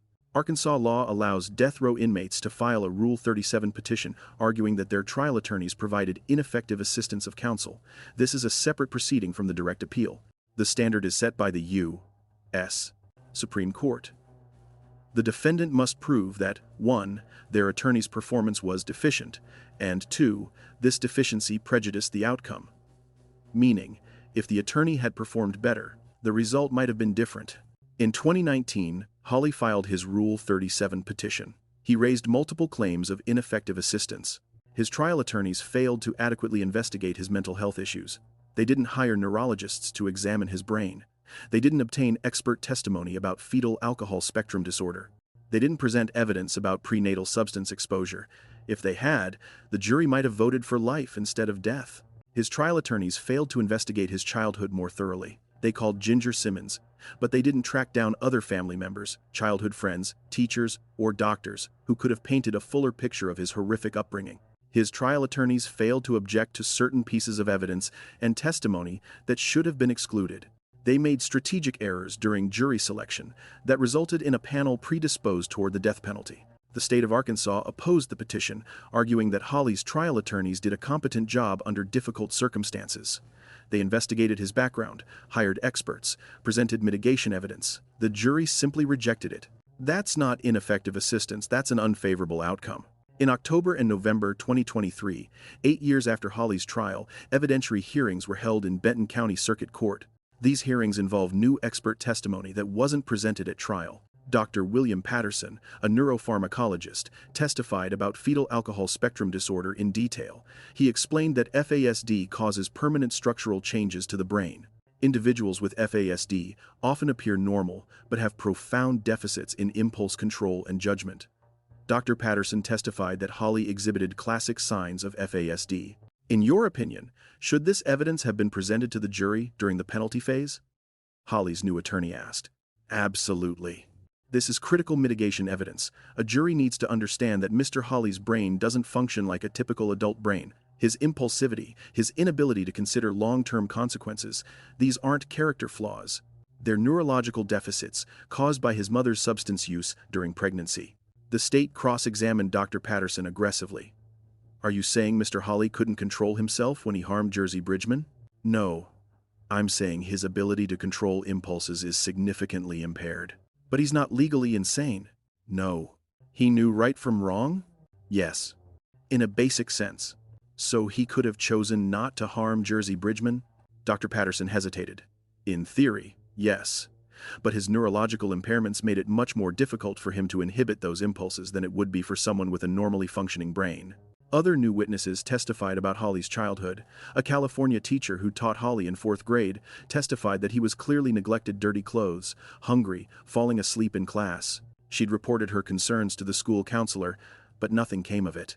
A neighbor from one of the homes where Holly lived testified about seeing Ginger bring different men home, about hearing shouting and violence through the walls. The neighbor said she'd called Child Protective Services twice, but Holly was never removed from the home.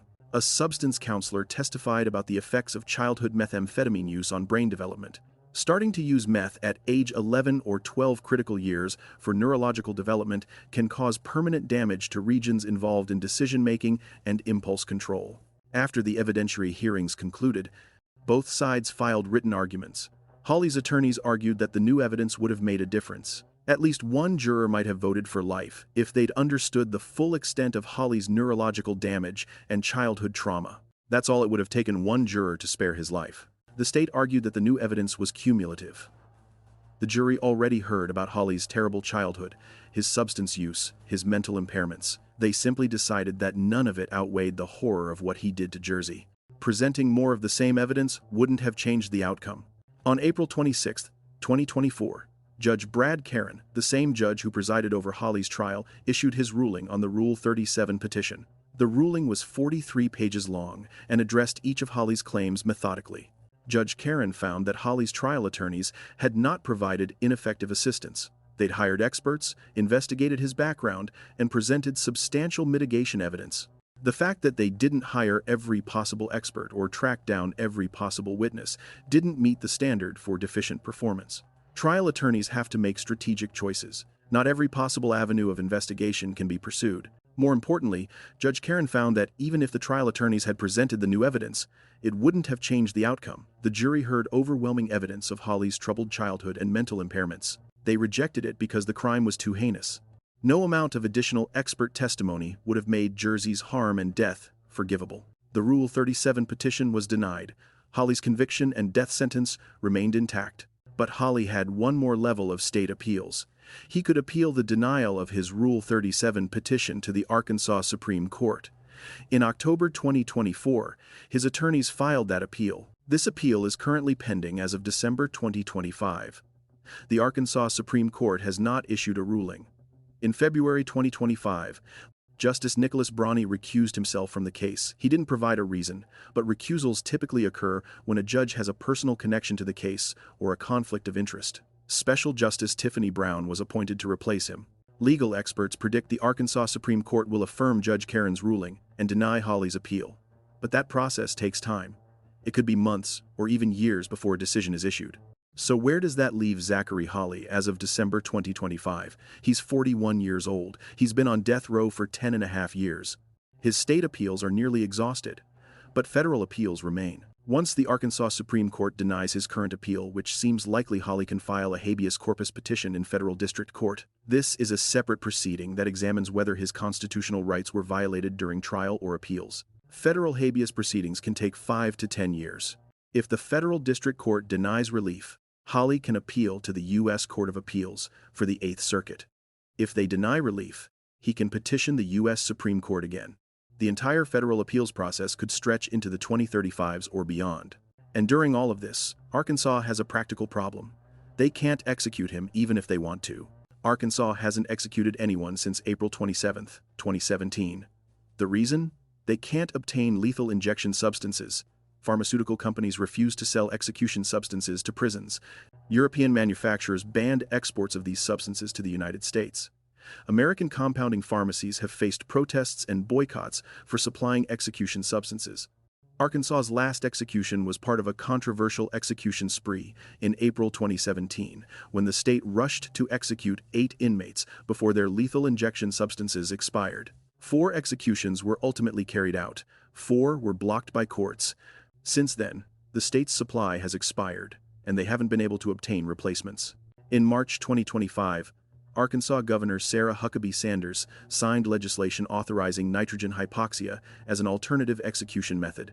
This involves placing a mask over the inmate's face and replacing breathable air with pure nitrogen, causing death by oxygen deprivation. Alabama executed Kenneth Smith using this method in January 2024, and Alan Miller in September 2024. Oklahoma and Mississippi have also authorized nitrogen hypoxia, but there's a catch. Arkansas's nitrogen hypoxia law applies only to inmates sentenced after its passage. Holly was sentenced in 2015 before the law existed. Applying the new method to existing death row inmates retroactively would raise constitutional issues. So even if Holly's appeals are eventually exhausted, and even if the state wants to execute him, they may not have a legal method to do so. He could sit on death row indefinitely, waiting for an execution that may never come. This legal limbo is frustrating for everyone. Jersey Bridgeman wants closure. She wants to know that her daughter's perpetrator has paid the ultimate price. But the appeals drag on year after year, decade after decade. Jersey has been gone for 13 years. Her perpetrator is still alive. But there's another perspective worth considering. What about wrongful executions? What about the inmates who were sentenced to death and later proven innocent through DNA evidence or new witnesses coming forward? The appeals process exists because death is irreversible.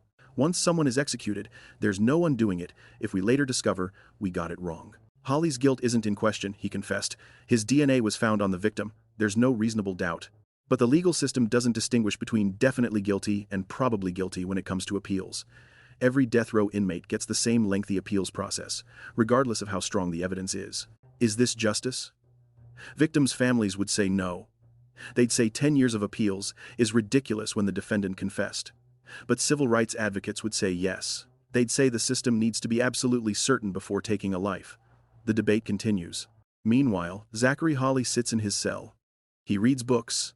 He writes occasional letters to his attorneys asking about the status of his case. He eats bland meals. He walks in circles during his 1 hour of daily recreation. He sleeps on a thin mattress on a metal bunk. He's aging. His hairline is receding. He's gained weight. He looks older than 41. Does he think about Jersey? His attorneys say yes. They say he expresses remorse in private conversations, that he understands the magnitude of what he did. But remorse doesn't bring Jersey back. Remorse doesn't heal Desiree's trauma. Remorse is meaningless in the face of what he took from the world. And Jersey's family? They've had to rebuild their lives around a hole that can never be filled. Desiree still lives in Arkansas. She still has her younger daughter, who is now 15 years old and has grown up without her big sister. Desiree works. She pays bills. She tries to move forward. But every November 20th, the anniversary of Jersey's death, is agony. Every time she sees a purple balloon, Jersey's favorite color, she breaks down. Jersey's grandmother, Vicky, speaks at child protection events.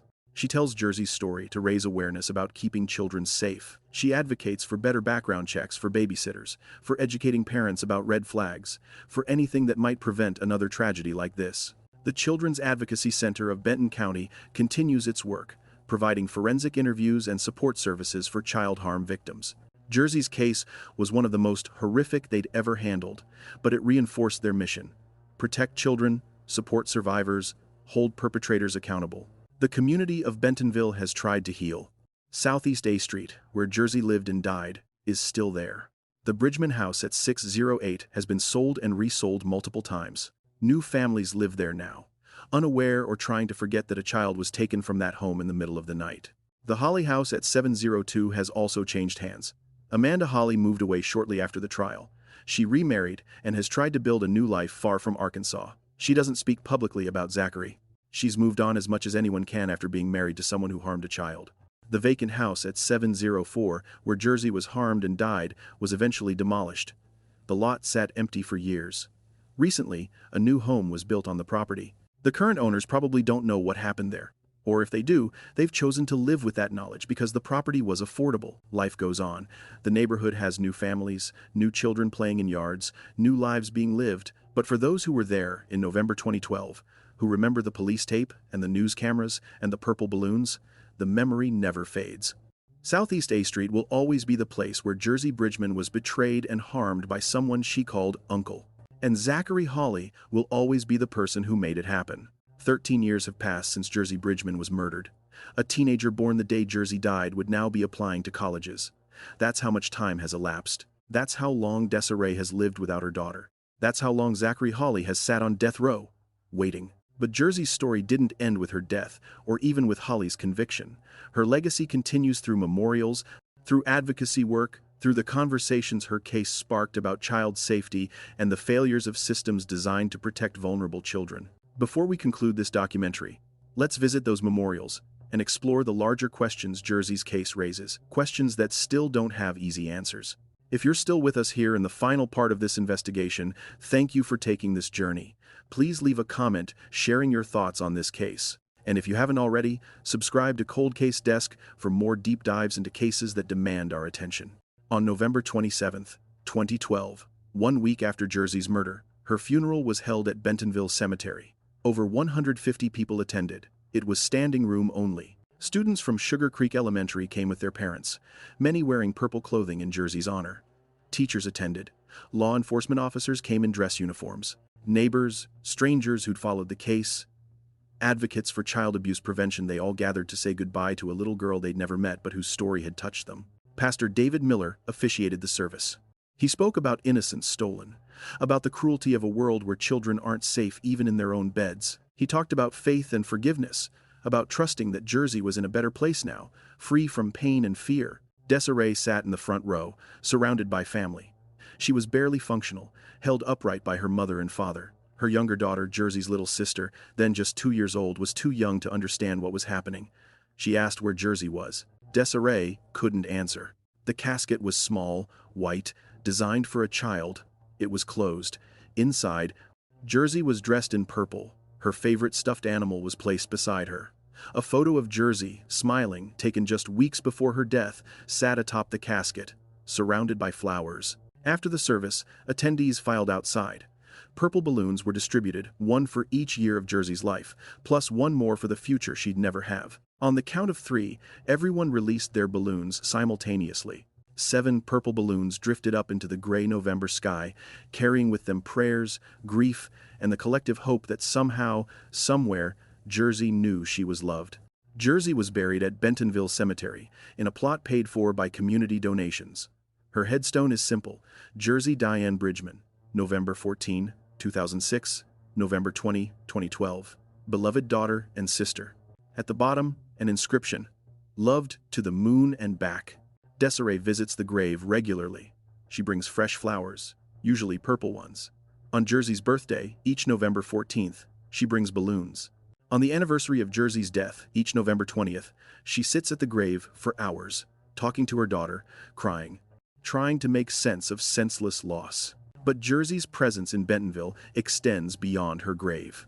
In 2013, the Children's Advocacy Center of Benton County added a statue to their memory garden in Little Flock. The Memory Garden, established in 2000, honors children who died in Benton County from abuse or neglect. Each child is represented by a statue. Some are angels, some are children playing, some are abstract representations of innocence. Jersey's statue is the 11th in the garden. It depicts a young girl with long hair, wearing a dress, releasing a butterfly. The butterfly symbolizes freedom, transformation, a soul escaping earthly pain. A plaque at the base reads, "In memory of Jersey Bridgeman, whose light was extinguished too soon." Beverly Ogle, executive director of the Children's Advocacy Center, spoke at the statue's dedication in May 2013. "Jersey represents every child we fight for," Ogle said. "Every child who has been hurt by someone they trusted. Every child who needed adults to step up and protect them. We failed Jersey. We can't bring her back. But we can honor her by making sure no other child slips through the cracks." The Children's Advocacy Center has seen an increase in funding and support since Jersey's case. Local businesses donate.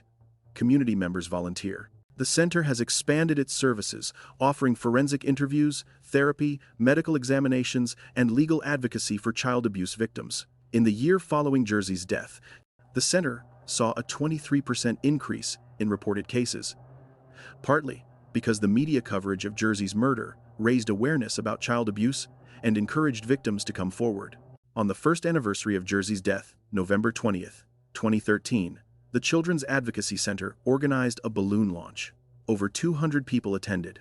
They gathered in a park in Bentonville, wearing blue ribbons representing child abuse awareness. Purple balloons, Jersey's color, were distributed. At exactly 6:43 a.m., the time Desiree had called 911 1 year earlier, the balloons were released. The balloon launch became an annual event. Every November 20th, the community gathers to remember Jersey and to recommit to protecting children. Speakers include child abuse survivors, advocates, law enforcement officers, and occasionally Desiree herself, though she struggles to get through her remarks without breaking down. At the 2024 balloon launch, the 12th anniversary of Jersey's death, over 300 people attended. Desiree spoke publicly for the first time in several years. Her message was raw and heartbreaking. 12 years ago, someone I trusted took my daughter from me. Someone I thought was a friend. Someone I let into my home, let around my children, believed was safe. I trusted the wrong person, and Jersey paid the price. I have to live with that guilt every single day. She paused, crying, then continued. But here's what I want parents to know. You can't wrap your children in bubble wrap. You can't watch them every second. You can't protect them from every danger. What you can do is trust your instincts. If something feels off about someone, listen to that feeling. Don't ignore red flags because someone seems nice, or because it's convenient to trust them. I wish I'd listened to my gut. Maybe Jersey would still be here. Desiree's message resonates with parents everywhere.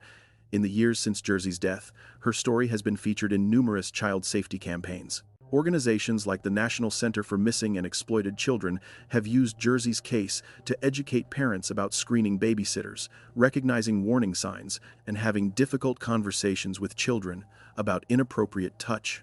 But Jersey's case also raises uncomfortable questions about prevention. Could Jersey's murder have been predicted? Were there warning signs that Zachary Holly was dangerous? The honest answer is no. Holly had no history of sex offenses. He had no documented interest in children. He'd been around Jersey for months without incident. There was nothing obvious that would have flagged him as a threat. This is terrifying for parents. We want to believe predators are identifiable, that they present clear warning signs, that we can protect our children by simply being vigilant. But the reality is more complicated. Most child abusers are known and trusted by their victims. Their family members, friends, neighbors, coaches, teachers, people with established relationships who exploit trust to gain access to children. Holly fit this profile perfectly. He was the neighbor, the friend's husband, the babysitter. He presented as helpful, friendly, trustworthy. Jersey called him Uncle Zach. She had no reason to fear him until it was too late. So, how do we protect children from people like Zachary Holly? Experts say the answer lies in multiple layers of defense. First, education. Children need age-appropriate education about body autonomy, consent, and inappropriate touch. They need to know that adults don't have unlimited authority over them, that some requests are wrong even if they come from trusted adults, and that they should tell a parent or teacher if anyone makes them uncomfortable. Second, supervision. Children should never be left alone with adults who aren't family members unless those adults have been thoroughly vetted. Background checks are essential. References should be checked. Babysitters should be interviewed carefully, and parents should drop by unannounced occasionally to observe interactions. Third, communication.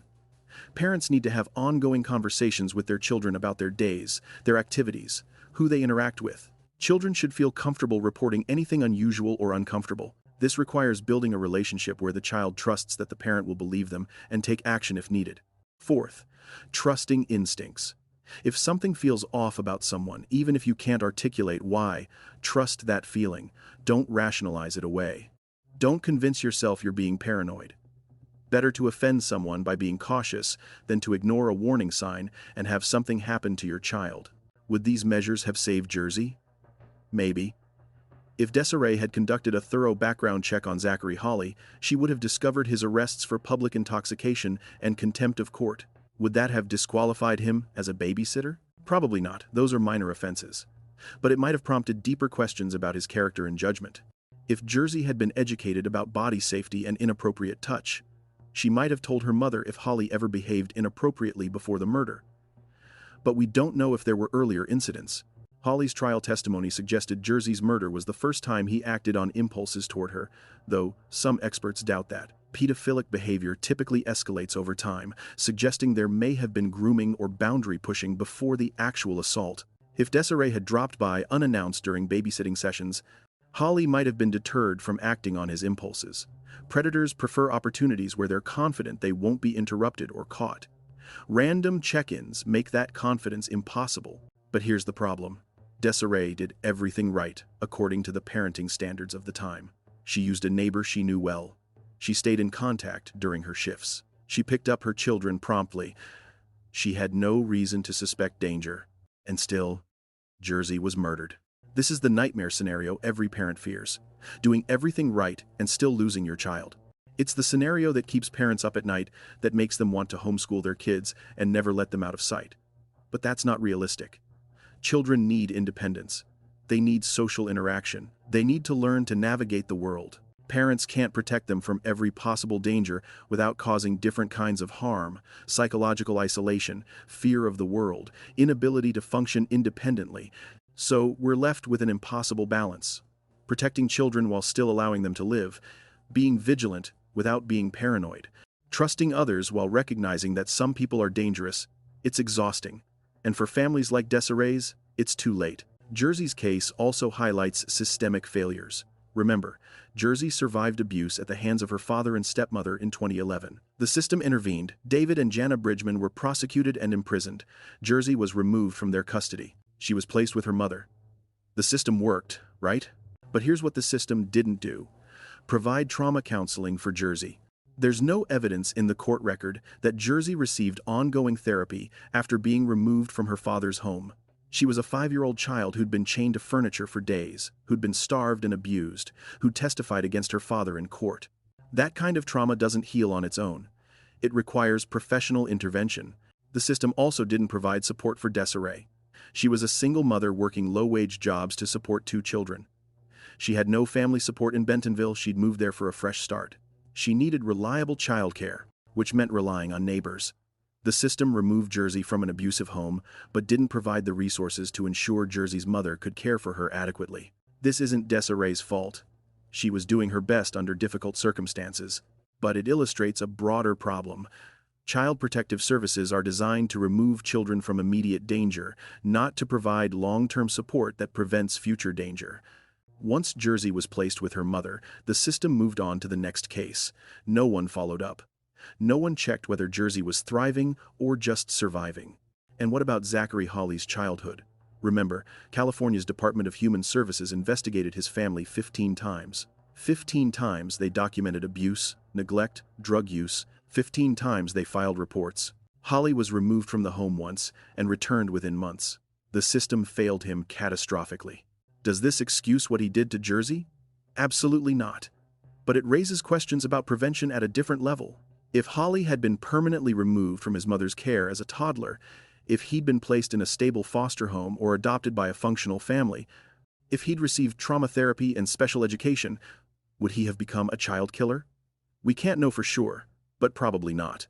The social worker who testified at Holly's sentencing trial said it best: "We failed him. The system was broken." That failure didn't just harm Holly, it ultimately harmed Jersey. When we fail to protect abused children, we're not just damaging those individual children, we're potentially creating the next generation of abusers. This doesn't mean every abused child becomes an abuser. The vast majority don't. But the correlation between childhood trauma and later criminal behavior is well documented. Children who are abused, neglected, and exposed to drugs and violence are at significantly higher risk of developing behavioral problems, substance abuse issues, and criminal tendencies. Intervening early, removing children from dangerous environments, providing therapy, ensuring stable placements breaks that cycle. We didn't do that for Zachary Holly. And decades later, Jersey Bridgeman paid the price. These systemic observations don't minimize Holly's guilt. He made choices. He acted on impulses he knew were wrong. His childhood trauma explains his brokenness but doesn't excuse his actions. He deserves punishment. The question is whether he deserves death. As of December 2025, Holly remains on death row, awaiting the outcome of his appeals. Whether he's ultimately executed depends on multiple factors. Whether the Arkansas Supreme Court affirms the denial of his Rule 37 petition, whether he succeeds in federal habeas proceedings, whether Arkansas obtains execution drugs or successfully implements nitrogen hypoxia, and whether political will exists to carry out executions.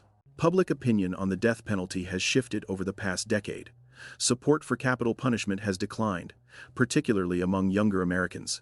Concerns about wrongful convictions, racial bias in sentencing, and the morality of state-sanctioned killing have prompted some states to abolish the death penalty altogether. Arkansas is not one of those states. Public support for capital punishment remains strong here, but the practical reality is that executions have become increasingly difficult to carry out. Holly may end up serving life without parole by default, simply because the machinery of execution has ground to a halt. Is that justice?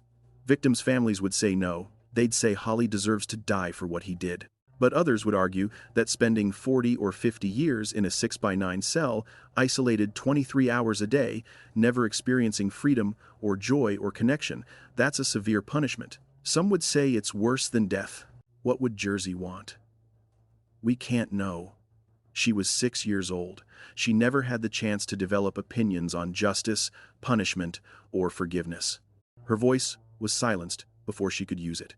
But we can ask, does executing Zachary Holly honor Jersey's memory?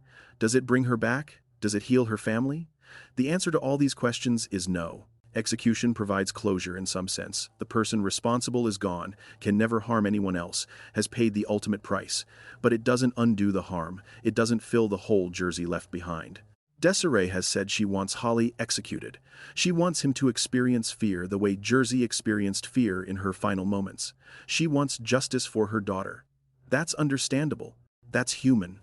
But she's also said that no punishment will ever be enough, that even Holly's death won't bring her peace. "My daughter is gone," she said in a 2020 interview. "Nothing will ever make that right." So, where does that leave us? 13 years after Jersey's murder, what have we learned? What has changed? Some things have changed for the better. Background check requirements for childcare workers have been strengthened in Arkansas. The Children's Advocacy Center has expanded its services. Awareness of child abuse has increased. More cases are reported. More victims receive support, but fundamentally, children are still vulnerable. They still depend on adults to protect them, and adults still fail them sometimes through neglect, sometimes through active harm, sometimes through misplaced trust in the wrong people. Jersey's story reminds us that evil exists, that monsters can look like ordinary people, that trust can be weaponized, that no amount of vigilance can guarantee safety. These are hard truths. They're uncomfortable, but they're necessary to acknowledge if we want to prevent future tragedies. Jersey Bridgeman should be 19 years old today. She should be in college or working her first job. She should be dating, making friends, planning her future. She should be teasing her younger sister, annoying her mom, living the messy, beautiful, ordinary life of a young adult. Instead, she's frozen at 6 years old. Forever, the little girl with the bright smile who loved purple and told her mom she loved her to the moon and back. Forever, the victim of someone she called uncle. Forever, a symbol of innocence destroyed. Her grave at Bentonville Cemetery is visited regularly. Strangers leave flowers. On her birthday, purple balloons appear, tied to the headstone. On the anniversary of her death, candles are lit. The community hasn't forgotten her. They never will. Her statue at the Children's Advocacy Center Memory Garden stands among 10 others, 11 children who died from abuse in Benton County alone. 11 too many. And those are just the ones we know about. The ones whose cases were documented and memorialized.